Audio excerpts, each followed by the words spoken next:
কচুবাড়ি গ্রামটা খুব সাধারণ। ম্যাপে থাকলেও কেউ খুঁজে আসে না।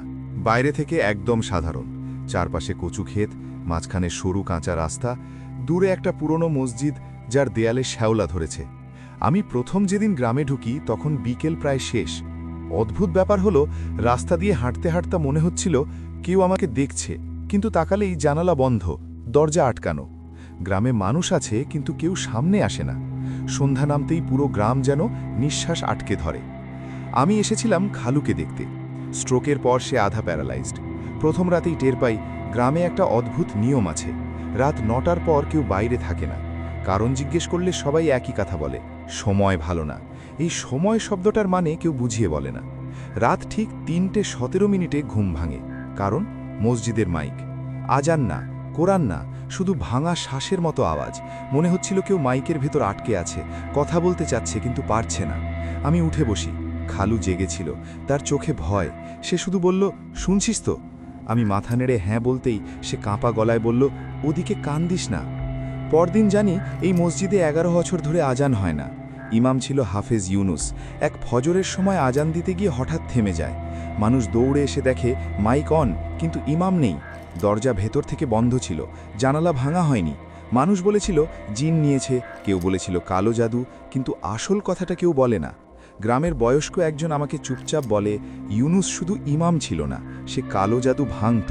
গ্রামের মানুষ একসময় জিন ডাকা, কবরের মাটি, রাতের বেলা খালের পাশে আগুন এসব বন্ধ করেছিল।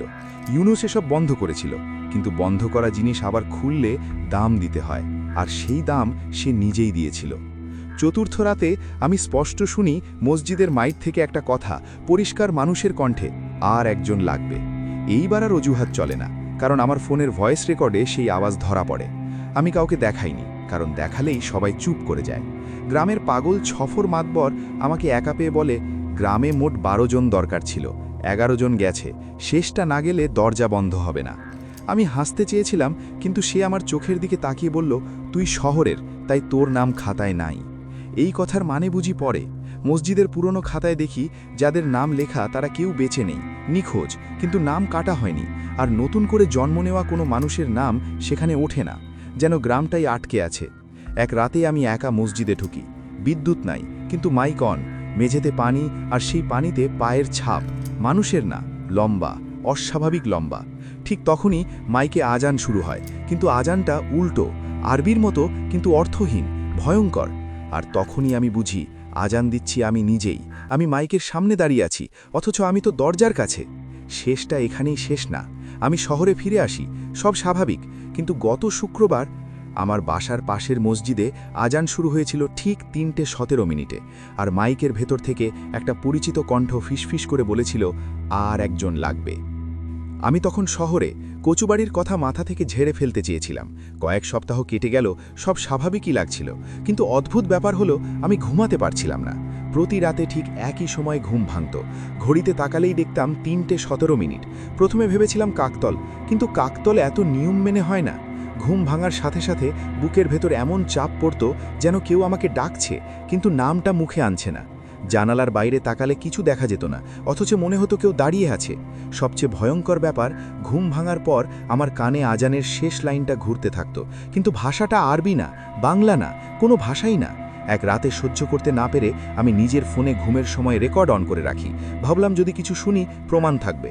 সকালবেলা উঠে রেকর্ড শুনতে গিয়ে হাত কাঁপতে শুরু করে। প্রথম 2 ঘন্টা শুধু আমার নিঃশ্বাস, তারপর হঠাৎ একটা ফাঁকা শব্দ, ঠিক যেন মাইকের ফিডব্যাক, আর তারপর আমার নিজের গলায় বলা একটা কথা, আর একজন লাগবে।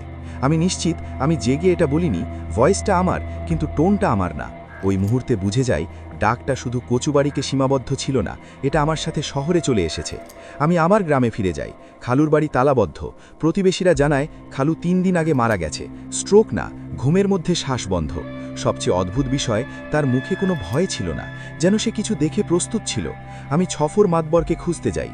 সে তখন আর পাগল না, শান্ত গলায় আমাকে বলে, এখন তুই বুঝছিস তাই না? দরজাটা জায়গা বদলায়, মানুষ বদলায়, কিন্তু সংখ্যাটা বদলায় না। আমি জিজ্ঞেস করলাম, দরজা বন্ধ করার উপায় কি? সে মাটির দিকে তাকিয়ে বলল, দরজা বন্ধ হয় না, শুধু কাউকে ভেতরে ঢোকালে বাইরে যারা আছে তারা কিছুদিন শান্ত থাকে। আমি তখন বুঝে যাই ইমাম ইউনুস, নিখোঁজ মানুষগুলো, রাকিব কেউই আসলে মুক্ত হয়নি, তারা শুধু হিসাবের ভেতর ঢুকে গেছে। শেষ রাতে আমি আবার মসজিদে যাই, একা। মাইক অন ছিল, বিদ্যুৎ ছাড়াই, মেঝেতে পানি, আর সেই পানিতে পায়ের ছাপ, মানুষের না, লম্বা, অস্বাভাবিক লম্বা।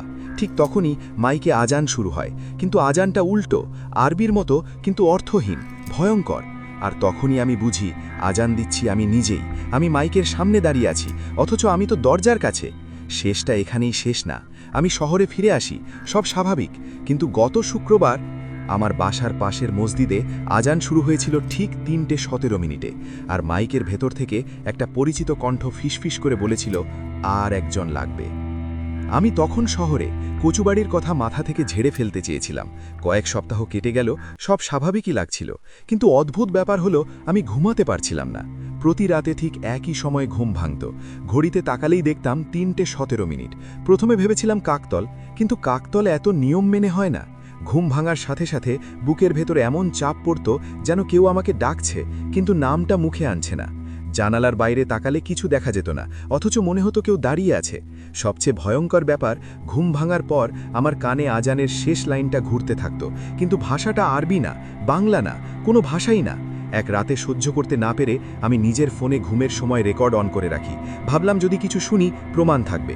সকালবেলা উঠে রেকর্ড শুনতে গিয়ে হাত কাঁপতে শুরু করে। প্রথম 2 ঘন্টা শুধু আমার নিঃশ্বাস, তারপর হঠাৎ একটা ফাঁকা শব্দ, ঠিক যেন মাইকের ফিডব্যাক, আর তারপর আমার নিজের গলায় বলা একটা কথা, আর একজন লাগবে। আমি নিশ্চিত আমি জেগে এটা বলিনি, ভয়েসটা আমার, কিন্তু টোনটা আমার না। ওই মুহূর্তে বুঝে যাই ডাকটা শুধু কচুবাড়িতে সীমাবদ্ধ ছিল না, এটা আমার সাথে শহরে চলে এসেছে। আমি আমার গ্রামে ফিরে যাই, খালুর বাড়ি তারাবদ্ধ। প্রতিবেশীরা জানায় খালু 3 দিন আগে মারা গেছে, স্ট্রোক না, ঘুমের মধ্যে শ্বাস বন্ধ। সবচেয়ে অদ্ভুত বিষয়, তার মুখে কোনো ভয় ছিল না, যেন সে কিছু দেখে প্রস্তুত ছিল। আমি ছফর মাতবরকে খুঁজতে যাই, সে তখন আর পাগল না, শান্ত গলায় আমাকে বলে, এখন তুই বুঝছিস তাই না, দরজাটা জায়গা বদলায়, মানুষ বদলায়, কিন্তু সংখ্যাটা বদলায় না। আমি জিজ্ঞেস করলাম, দরজা বন্ধ করার উপায় কি? সে মাটির দিকে তাকিয়ে বলল, দরজা বন্ধ হয় না, শুধু কাউকে ভেতরে ঢোকালে বাইরে যারা আছে তারা কিছুদিন শান্ত থাকে। আমি তখন বুঝে যাই ইমাম ইউনুস, নিখোঁজ মানুষগুলো, রাকিব কেউই আসলে মুক্ত হয়নি, তারা শুধু হিসাবের ভেতর ঢুকে গেছে। শেষ রাতে আমি আবার মসজিদে যাই, একা। মাইক অন ছিল, বিদ্যুৎ ছাড়াই, মেঝেতে পানি, আর সেই পানিতে পায়ের ছাপ, মানুষের না, লম্বা, অস্বাভাবিক লম্বা। ঠিক তখনই মাইকে আজান শুরু হয়, কিন্তু আজানটা উল্টো, আরবির মতো, কিন্তু অর্থহীন, ভয়ঙ্কর।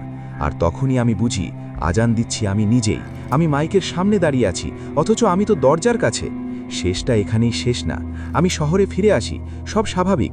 কিন্তু গত শুক্রবার আমার বাসার পাশের মসজিদে আজান শুরু হয়েছিল ঠিক 3:17, আর মাইকের ভেতর থেকে একটা পরিচিত কণ্ঠ ফিসফিস করে বলেছিল, আর একজন লাগবে।